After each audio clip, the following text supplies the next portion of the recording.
माँ दुर्गा के छठवें स्वरूप का नाम कात्यायनी है। इनका कात्यायनी नाम पड़ने की कथा इस प्रकार है। कत नामक एक प्रसिद्ध महर्षि थे। उनके पुत्र ऋषि कात्य हुए। इन्हीं कात्य के गोत्र में विश्व प्रसिद्ध महर्षि कात्यायन उत्पन्न हुए थे। इन्होंने भगवती पराम्बा की उपासना करते हुए बहुत वर्षों तक बड़ी कठिन तपस्या की थी।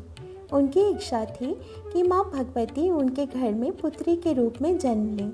माँ भगवती ने उनकी यह प्रार्थना स्वीकार कर ली थी। कुछ काल पश्चात जब दानव महिषासुर का अत्याचार पृथ्वी पर बहुत बढ़ गया, तब भगवान ब्रह्मा, विष्णु, महेश तीनों ने अपने अपने तेज का अंश देकर महिषासुर के विनाश के लिए एक देवी को उत्पन्न किया। महर्षि कात्यायन ने सर्वप्रथम इनकी पूजा की। इसी कारण से यह कात्यायनी कहलाईं। ऐसा भी कथा मिलती है कि ये महर्षि कात्यायन के यहाँ पुत्री रूप से उत्पन्न भी हुई थी। अश्विन कृष्ण चतुर्दशी को जन्म लेकर शुक्ल सप्तमी, अष्टमी तथा नवमी तक 3 दिन इन्होंने कात्यायन ऋषि की पूजा ग्रहण कर दशमी को महिषासुर का वध किया था। माँ कात्यायनी अमोघ फलदायिनी है। भगवान कृष्ण को पति रूप में पाने के लिए ब्रज की गोपियों ने इन्हीं की पूजा कालिंदी यमुना के तट पर की थी।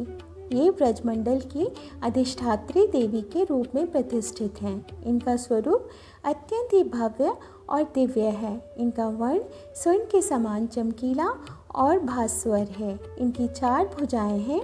माता जी का दाहिनी तरफ का ऊपर वाला हाथ अभय मुद्रा में है तथा नीचे वाला वर मुद्रा में है।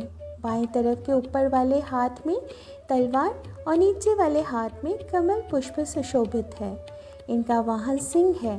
दुर्गा पूजा के 6वें दिन इनके स्वरूप की उपासना की जाती है। उस दिन साधक का मन आज्ञा चक्र में स्थित होता है। योग साधना में इस आज्ञा चक्र का अत्यंत महत्वपूर्ण स्थान है।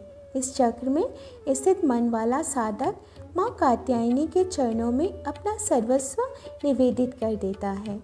परिपूर्ण आत्मदान करने वाले ऐसे भक्त को सहज भाव से माँ कात्यायनी के दर्शन प्राप्त हो जाते हैं।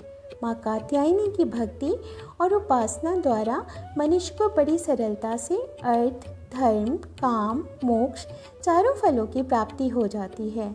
वह इस लोक में स्थित रहकर भी अलौकिक तेज और प्रभाव से युक्त हो जाता है। उसके रोग, शोक, संताप, भय आदि सर्वथा नष्ट हो जाते हैं।